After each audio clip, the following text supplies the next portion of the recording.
بسم الله الرحمن الرحيم. عن عبد الله رضي الله تعالى عنه قال: فأعطي رسول الله صلى الله عليه وسلم ثلاثة: أعطي الصلوات الخمس، وأعطي خواتيم سورة البقرة، وغفر لمن لم يشرك بالله من أمته شيئا، المقحمات. رواہ مسلم۔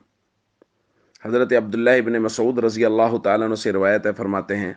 کہ پھر نبی کریم صلی اللہ علیہ وسلم کو تین چیزیں عطا کی گئیں۔ نمبر ایک، 5 نمازیں عطا کی گئیں۔ نمبر 2، سورہ بقرہ کی آخری آیات عطا کی گئیں۔ اور نمبر 3، آپ کو یہ فضیلت دی گئی کہ آپ کی امت کے وہ لوگ جو شرک نہیں کریں گے، ان کے بڑے بڑے ہلاک کر دینے والے گناہوں کو بھی معاف کر دیا جائے گا۔ دوستو، سدرۃ المنتہا سے آگے جو نبی کریم صلی اللہ علیہ وسلم کا سفر ہوا ہے اللہ کی ملاقات کے لیے، جہاں اللہ اور اس کے حبیب صلی اللہ علیہ وسلم کی ملاقات ہوئی ہے، یہ سفر، اس کی مکمل حقیقت وہ امت کے سامنے نہیں ہے۔ بس یہ ہے کہ اللہ اور اس کے رسول کی آپس میں ملاقات ہوئی، اور اس میں یقیناً نبی پاک صلی اللہ علیہ وسلم نے میرے اور آپ کے لیے، اس امت کے لیے اللہ کے سامنے جو باتیں کی ہوں گی، جو درخواستیں رکھی ہوں گی، ان کا نتیجہ جو ہے وہ آج کی روایت میں ہمارے سامنے آ رہا ہے کہ کس قدر درد کے ساتھ اس امت کے بارے میں کہا گیا کہ وہاں جو اللہ تعالیٰ نے 3 ہدیے، 3 گفٹ، 3 تحفے نبی کریم صلی اللہ علیہ وسلم کو عطا کیے، وہ سب کے سب رحمتوں سے بھرے ہوئے ہیں۔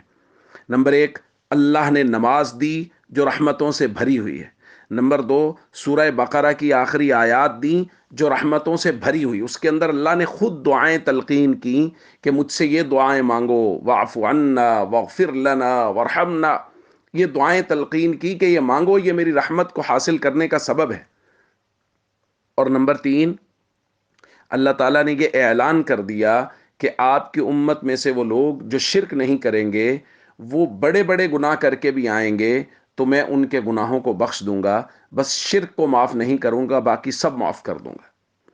تو یہ رحمتیں جو اللہ رب العزت عطا فرما رہے، یہ 3 ہدیے جو اللہ نے اپنے حبیب صلی اللہ علیہ وسلم کو یہ تحفے عطا فرمائے، تینوں امت کے لیے ہیں۔ یقیناً یہ نبی پاک صلی اللہ علیہ وسلم نے ہمارے لیے اللہ کے سامنے کیسے رو کے، گڑ گڑا کے، اور کیسے درد کے ساتھ درخواست کی ہوگی کہ اس کے نتیجے میں اللہ رب العزت نے ہمیں یہ چیزیں عطا فرمائی۔